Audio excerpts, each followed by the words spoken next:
Hi, welcome back to Discover NL. I'm Marc Warren here in the studio with Laura Murray. Hello. Hi, Laura. Great to have you.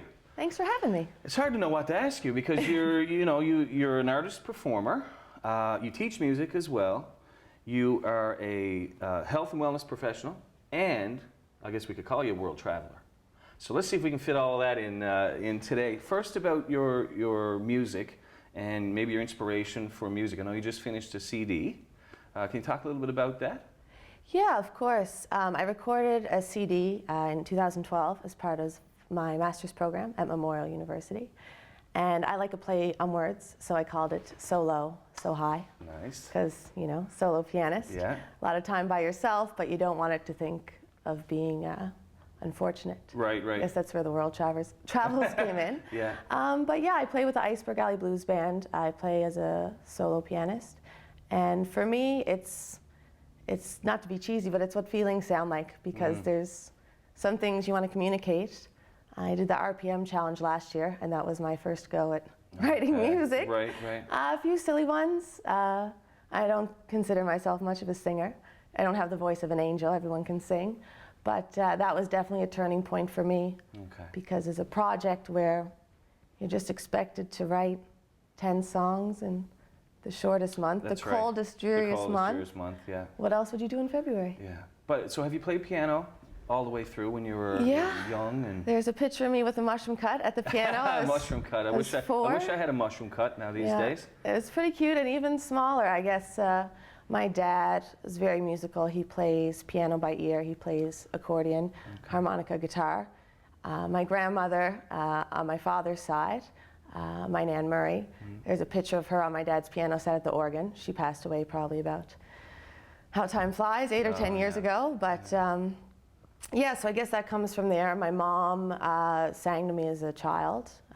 Maybe she doesn't think she has the voice of an angel, but it's something you do to your children. For you it was, and it's something that you never forget. I was recently having a conversation about being read to. You know, before you go to bed and there's someone reading your stories. It's amazing how that works for you, and music would be the same way. What was it about the piano specifically that you liked, or did you try other instruments? Or I'm sure you can play other instruments, but what about the piano? What does it do that other instruments can't? We only have 8 minutes. I know. The coolest thing about the piano, I tell my students, is it has 88 keys. There's no other instrument that has that span. Secondly, it's like a very physical act. It's very percussive, just your arms going. And speaking the emotions, you could get the emotions out that way as well. Oh, you're hitting with your arms, and you know, someone said once the guitar, there's nothing more personal because you actually cradle it. And unfortunately, my piano's not here with me today. The 100-year-old beast, I can't fit it in my car. But, and really, I didn't have another choice. Like, my parents put me in piano lessons and voice lessons, because, you know, you want to learn how to sing when you're a musician.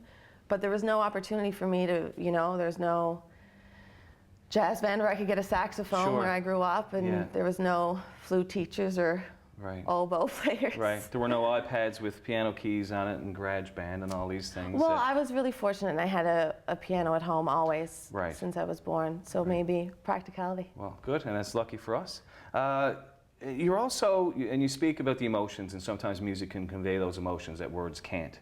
But you're a wellness professional. I know you're a yoga instructor as well. Yes. So how does that help? How does that match up with the artistry of what you do?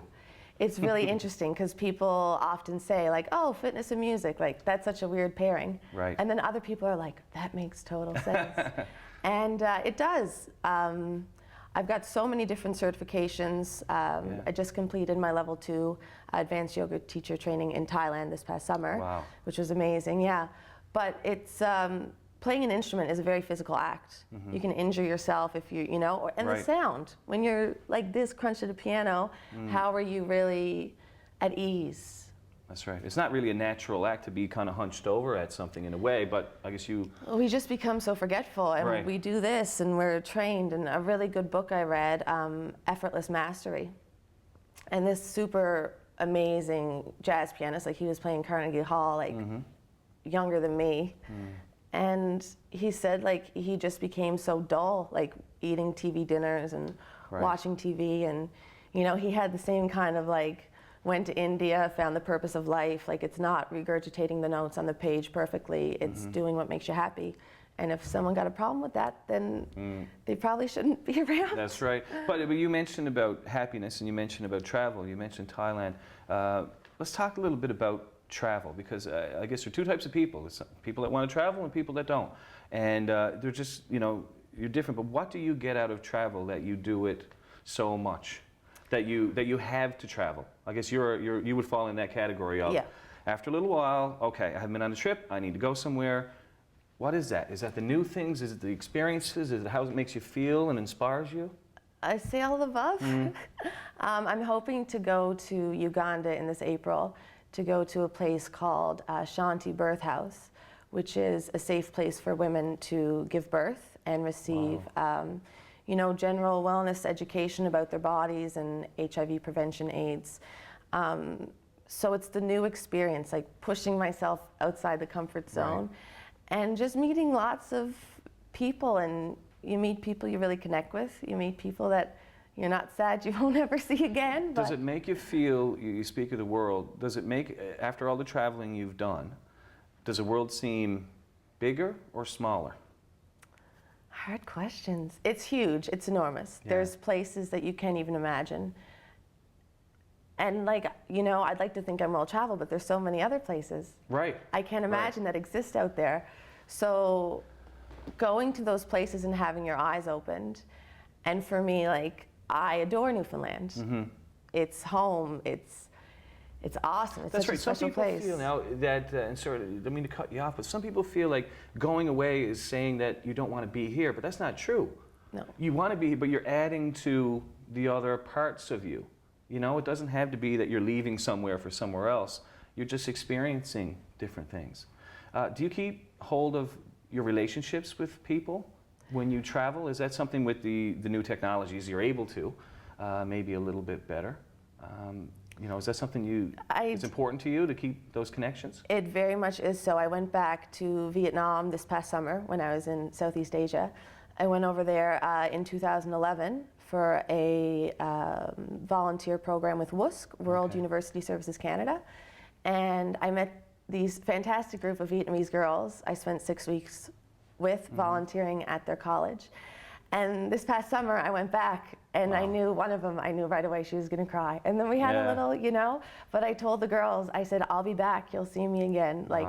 When we first said goodbye. And obviously, there's a pendulum, because Facebook is there. You can have your friends, you can say hello, but there's nothing like a handwritten card, which I do to all my friends at Christmas. Right. The tangible things. The tangible, the hug, going back and giving them a hug. Well, I could talk to you forever, but we're done. Thank you very, very much for being here, Laura. Thank you. And when we come back, Laura will grace us with a tune. Stay with us.